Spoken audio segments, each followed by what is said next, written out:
to be shorted. All right, so there's a couple different ways. All right, so number one, you're on TOS. Let's say you're looking at VXRT and you see a short opportunity. Well, before you click your button to short, right, you need to go ahead and make sure, what? Can you short it? Is this bad boy easy to borrow? So how do you look at that? Well, the easiest way for me is I'll go into my trade tab, right? I will link my charts together. So right now I will link blue, right? VXRT. And then let's assume this one's not linked, right? Let's say it's not linked. I will come in here and I will link my trade tab. So I'll come up to trade, right? You'll see what what I'm seeing on the screen. So you'll see exactly this. I will link this to where now it's going to pull up VXRT. And I will come up here and look to see if this is an HTB or an ETB. All right. So as I can see is it's HTB. That means it's hard to borrow. So that means if you go to VXRT and you go into your active trader and you go to sell your shares, right? Because when you're shorting a stock, you're selling shares at the current price and you want to rebuy them less expensive, right? And you collect the difference, which is the profit. So let's say you wanted to short this stock. You would go in here and you would sell as many shares as you want to short. However, nothing's going to happen. It's HTB. It is hard to borrow. So what's that? Okay, so it's hard to borrow. You can't short it. So do you have an option, right? Can you still short VXRT if you wanted to? You'd have to call.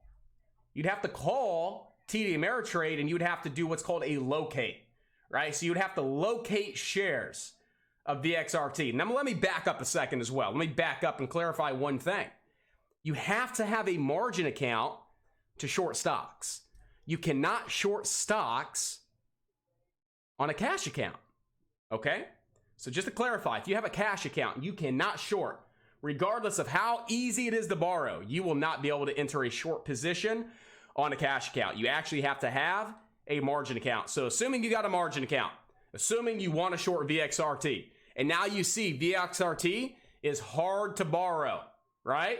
And another cool thing that I just realized is look right here at this blue bar on the charts. Look at this blue bar. Right now, you don't have anything in that space. Easy to borrow, hard to borrow. You don't see anything. But when you click active trader, it will then populate. All right. So that's something cool that I just realized. When active trader is open, that's when you'll actually see if it's hard to borrow or easy to borrow. Okay. So that's pretty cool. I just figured that out with TOS. So that's your option. You'd have to call ThinkSwim. Ring, ring, ring, ring. Hello. Hey, yeah, this is Josh. I have an account with you. Oh, yeah, blah, blah, blah. Yeah, I would like to see if I can locate shares to short of VXRT. Yeah, I would look to see if I could locate some shares to short on ticker VXRT. What they're going to do is they're going to see if they can look at their inventory and see if they can short you shares. They're going to say, all right, how many shares do you want? I would like to short 100 shares. All right. So it's going to cost you 10 cents a share to short. All right. So if you were going to short 100 shares and if they were going to locate, hypothetically, they could say, okay, it's going to cost you 10 cents a share to short. So for them to say, all right, we can go ahead and put these shares in your account. We can go ahead and locate them for you and put them on standby. Right. So you will have 100 shares reserved. Right. You're going to go ahead and pay us $10. Right. You're going to go ahead and pay us 10 cents a share for us to locate those 100 shares. You don't have to short them, right? You don't have to utilize them, but you still got to pay us for the locate. You say, okay, so what they're going to go ahead and do is they're going to locate 100 shares. They're going to charge you $10, hypothetically speaking, and now you have 100 shares on standby to short, right? Or they say they don't have any shorts whatsoever, right? You call them up. Hey, can I short VXRT? Yeah, we don't have anything to locate. So that's your only option. Option one, easy to borrow. You can short right then and there without even calling them. Option two, you call them, see if you can locate your shares, right? See if there's any inventory for them to locate for that. 90% of the time on a stock that's hard to borrow and you have to locate them, they're going to be expensive, all right? I've seen shares cost anywhere from $1 to $1.50 per share to short. That's nuts. What does that mean? That means if I were to locate those shares and I would have to pay $1.50 per share to short, that means I would not be break even on the trade until the stock were to fall $1.50. Does that make sense? If I were to short 100 shares at $1.50 a share, I would have to pay $150 just to locate those shares. And that means if I were to short that stock, the stock would have to drop $1.50 just for me to break even after paying that fee, right? So you do not want to locate shares that are expensive, because if you pay 50 cents a share during a locate, that means when you short the stock, you are under by 50 cents. That stock would have to come down in your favor 50 cents just for you to break even on that trade. So again, short stocks that are easy to borrow, short stocks that you don't have to locate. And if you do have to locate them, again, with TOS or any other broker, you would actually have to call them and locate them, but you do not want to pay any more than normally 10 cents.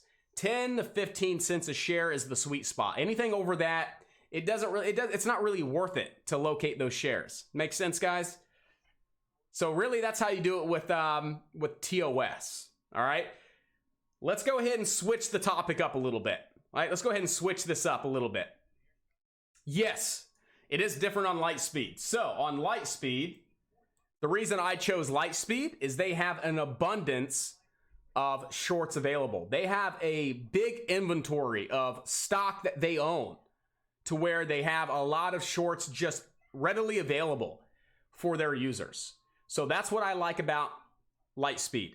Another very popular broker that has a lot of shorts on hand is going to be Centerpoint Securities.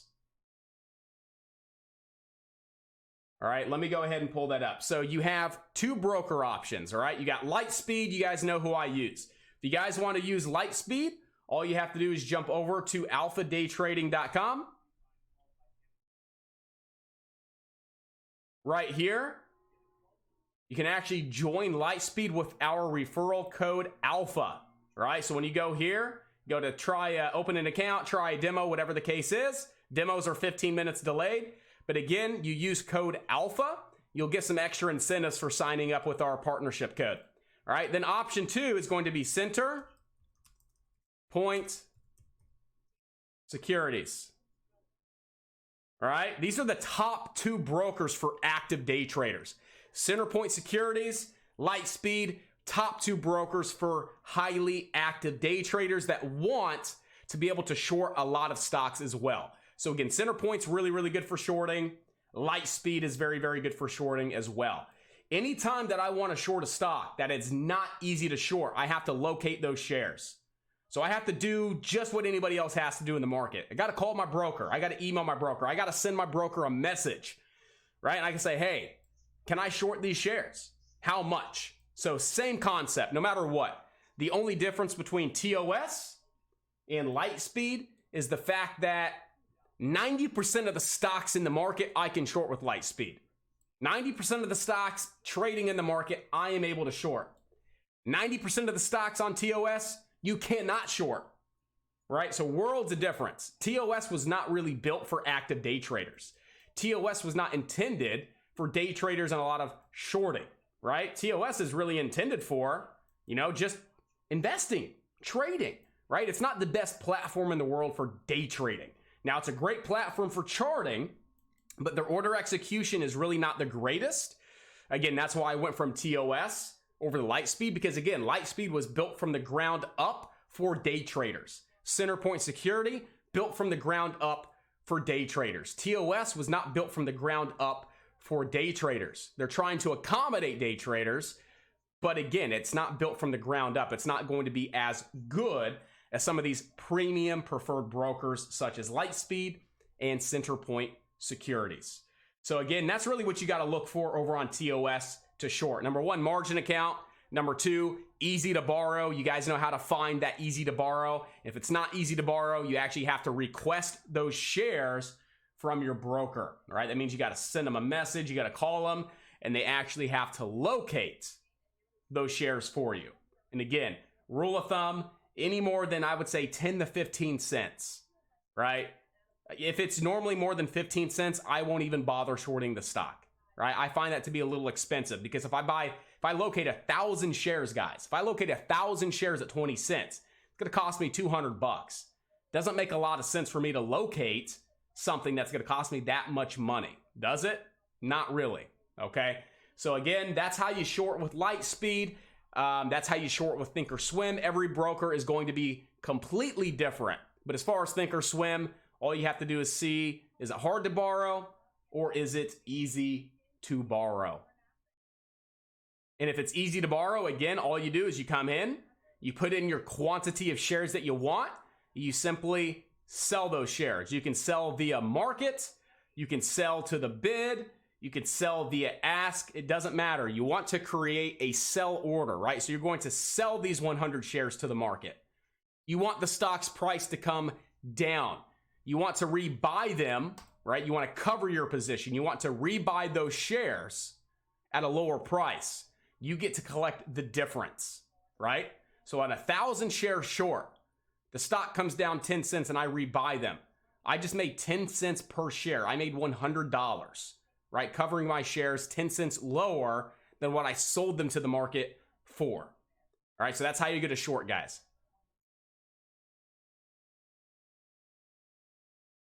But again, here's another thing that you got to be mindful of as a new trader. Shorting stocks is extremely risky. What do I mean by that? What do I mean by shorting stocks is extremely risky? Well, let's use an example here. Let's say you have a $5 stock. Okay? Let's say you have a $5 stock. Here's 10, here's 20, here's $30, here's 40, so on and so forth, right? And here's $4, here's 3, here's 2, here's 1, here's 0, right? And this goes up forever, right? This goes up forever and ever and ever. This could go all the way to $10,000, right? Doesn't fucking matter. Doesn't matter. This could go all the way to 10 grand. The sky's the limit. The lowest the stock can go is 0, right? What's 0? Bankrupt. Stock's done. Bankrupt. Not necessarily bankrupt, but they're not listed on the stock exchange. They fall into an OTC, right? They get delisted. Doesn't necessarily mean they're bankrupt, but their stock is not worth anything. So let's say you short a, let's say you buy a stock, right? So let's say you buy a stock. How much can you lose? That's your risk, right? That's your risk. You buy a stock right here. The most you lose is the stock coming down to 0, right? Yeah, I mean, it makes sense, right? You buy stock at $5, you hold it until it goes to 0. All you lose is your investment. Let's say your investment was $500. That right there is your max risk, right? Is going to 0. You lose 500 bucks, that's your investment. Let's flip this. Let's say you short $500, right? So that means you would buy 100 shares, 100 shares, right? 100 shares at $5 is a $500 investment. If you buy it long, you're buying the shares, it goes to 0, you have lost $500, right? That's it. You short the stock, 100 shares, all right? At $5, $500 investment. It goes to $10. You have lost your investment. You are now down $500. The stock goes to $20. You are down another $1,000. So not only did you lose your $500 investment, you are down an additional $1,000. So your $500 investment has now turned into a negative $1,500 loss, right? If it goes up to 30, you have lost another $1,000.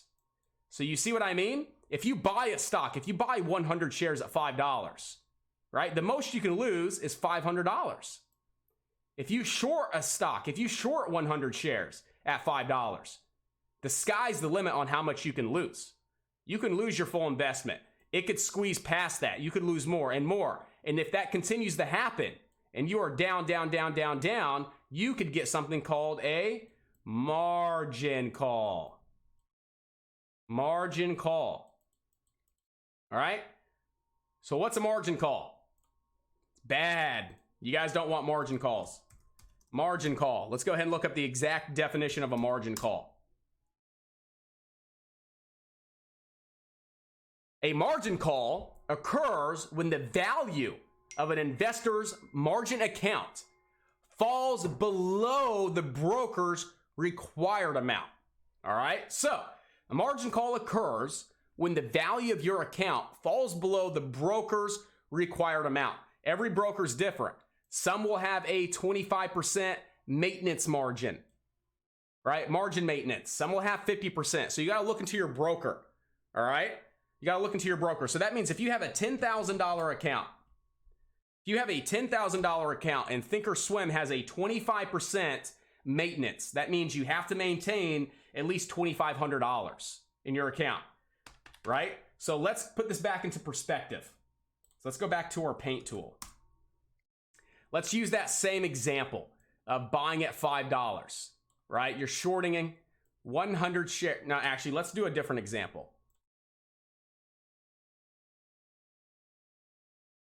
Let's do 10 bucks. Let's make it easy for round numbers. All right. So this is 10 bucks, right? Let's go ahead and go here. Let's go here. Let's go here. All right. 10 bucks, right? $10. You have a $10,000 margin account, right? Your account with ThinkSwim is $10,000. They have a 25% requirement that you have to maintain on a margin account. So let's say you want to short a stock at $10 and you short 1,000 shares. You have used your entire account, right? So you've invested $10,000. You bought 1,000 shares at 10 bucks. That's a $10,000 investment. That means this stock cannot go any higher than $17.50, right? Because if this stock that you're short 1,000 shares goes to $17.50, right? That is $7.50 times 1,000 shares. So $7.50 times 1,000 shares is $7,500. So at this point in time, you would be down $7,500, right? You're right at your 25% maintenance. If this stock goes higher to $20, right? $20, you will be down how much? $10,000. You would be placed on a margin call. Why? You have exceeded that 25%, right? You have a $10,000 account. You have to maintain 25% of your account on a margin account, right? When you're in a position. So that means your balance cannot fall below $7,500. If that stock hypothetically went from $10 to $17.50 on 1,000 shares, you would be down $7,500. If that stock squeezed to $20, you would be down $10,000, breaking their rule of 25%, and they would place you on a margin call. Margin call. Okay? One of two things will happen on a margin call. Option number one, hey, you need to put more money in your account. You need to fund your account to get back to our rule of that 25%. You got to put money in your account. Option two, you don't want to put money in your account? All right, we're going to liquidate your position. All right, the broker's not going to lose money, right? The broker's going to try to put themselves in a position to not lose money. So if you're placed on a margin call and you do not fund your account, they can step in and they can liquidate your position. Let's say they liquidate your position at $20. You're done. You're done. You have no money left. Let's say they F up. Let's say they F up. They don't liquidate your position in time. Let's say you don't fund your account. They liquidate your position at $25 a share. What does that mean? You've lost your $10,000. But you're also negative $5,000 in your account, right? At that $20 price, you're done.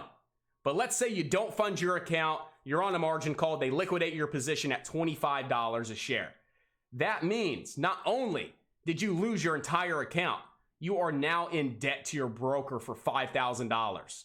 They will bill you, they will take you to court, they will, whatever they got to do, collections, you owe them $5,000, right? Because again, you did not refund your account and they liquidated it late, right? They took some heat, they liquidated it at $25. By the time they were able to liquidate your position and close it, it was late at 25 bucks. You not only lost your entire account and blew it up, you have to send them a check for $5,000. So that's the struggle with margin accounts, guys. Using leverage, shorting stocks. The stock can go as high as it wants. The sky's the limit on how much you can lose when it comes to shorting a stock. All right? And you always have to know what's your broker's maintenance requirement, right? Do they require you to maintain 25%, 50%, 75%? What is it? You need to know that, because the last thing you want is to get flagged, to have a margin call, to either A, have to put more money into your account, B, liquidate your position at a loser, or C, them liquidating your position when they choose to do so because they have the entitlement. They are allowed to do that, right? They can liquidate your position at any point in time if you go against, you know, their terms and conditions, and you do not maintain a certain amount of money in your margin account. All right. So that was a pretty damn good short lesson. Not going to lie. How to short on TOS, margin calls, you know, maintenance as well. Every broker is different. You need to definitely dive into your broker and see what their requirements are. All right. This is all very, very, very important. All right. And again, that's your maintenance margin. It's a percentage. And that's the amount of equity that you must hold in your margin account after a purchase has been made. All right. Usually it's around 25%. Some brokers are different.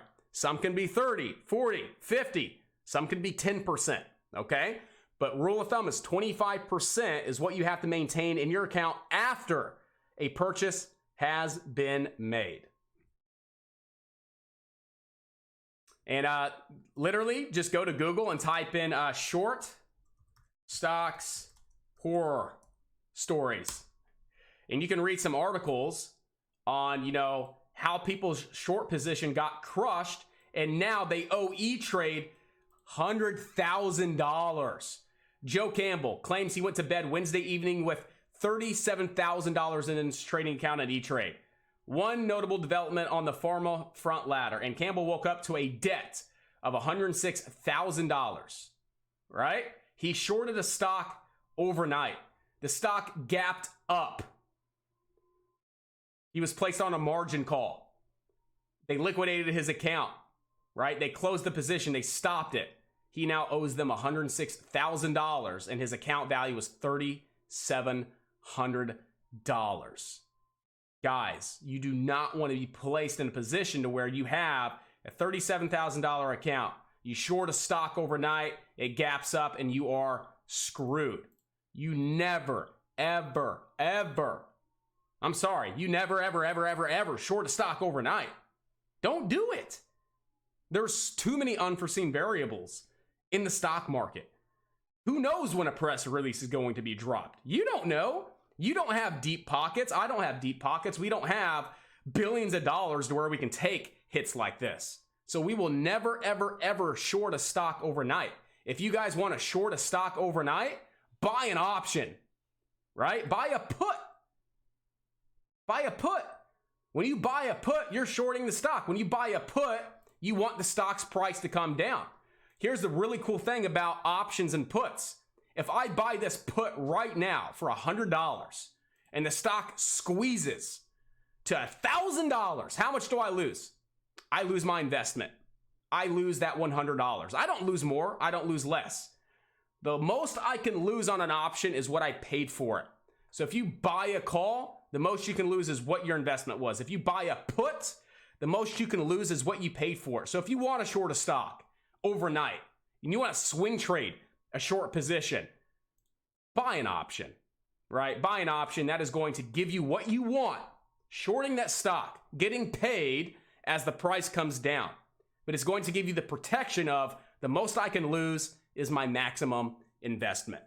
All right. So a nice little workaround to still get you in short positions, but to help you manage your risk more appropriately as well, especially to the short side. So ladies and gentlemen, nice little lesson today. Thank you very much for that recommendation on shorting stocks.